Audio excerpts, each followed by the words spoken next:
In this segment, we'll talk about Article 16 of the Code of Ethics.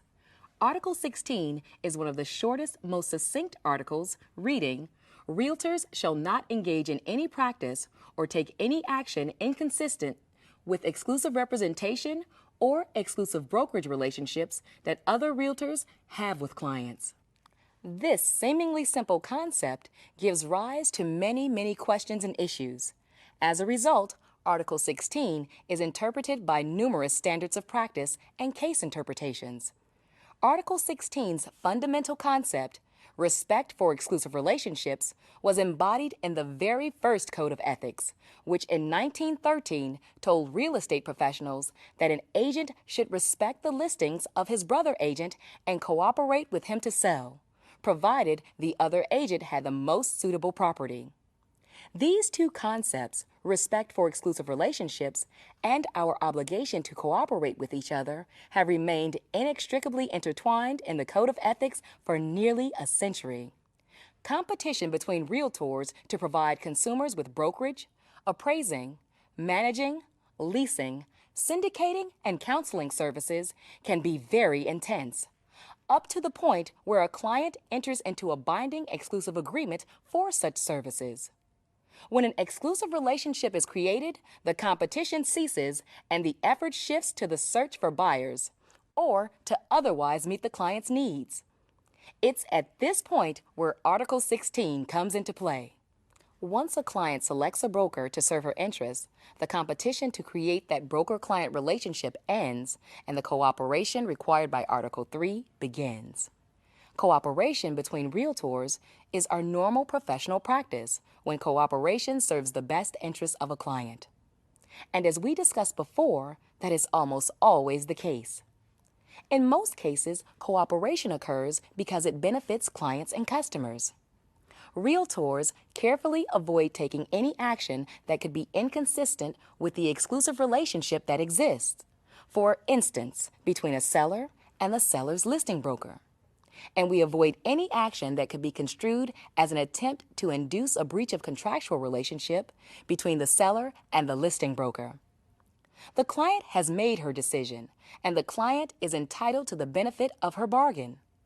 This includes relief for the duration of the exclusive relationship from direct overtures or approaches from other realtors who might otherwise try to interest the seller in services they might provide. This limited protection from direct solicitation does not preclude general advertising, but it does prohibit efforts to induce a breach of an existing exclusive contract. With that in mind, let's look at some key issues involving Article 16. It is essential to understand that Article 16 does not prohibit aggressive or innovative business practices. The fact that someone's business model is new, different, or perceived as aggressive does not make it unethical or inappropriate. Similarly, Article 16 does not prohibit realtors from making general announcements in the mass media describing their services or the availability of their services. General announcements can be made in many different ways, including general telephone canvases, mailings, or distributions to all addresses in a geographic area, or even attempts to target all members of a particular profession, business, club, or organization. The fact that some members of a targeted group may already be subject to an exclusive relationship does not in itself violate Article 16. However, not every solicitation can fairly be termed general. For example, direct contacts with property owners identified because there's a real estate sign on their lawn, because the listing of their property appears in an MLS compilation, or because there is some other indication they have entered into an exclusive relationship with another realtor is prohibited.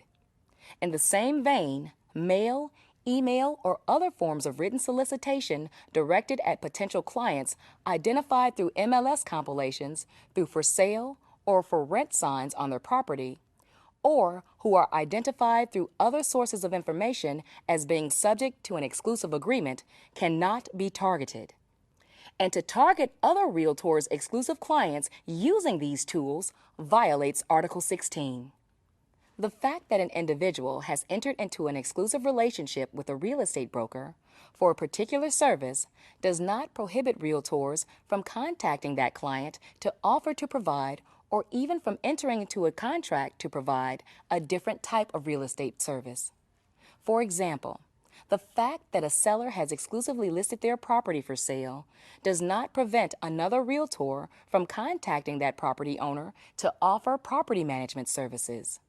However, here again, information received from the client's exclusive representative as a part of their offer to cooperate with such offers, often being made through MLS, cannot be used to target individuals for solicitation.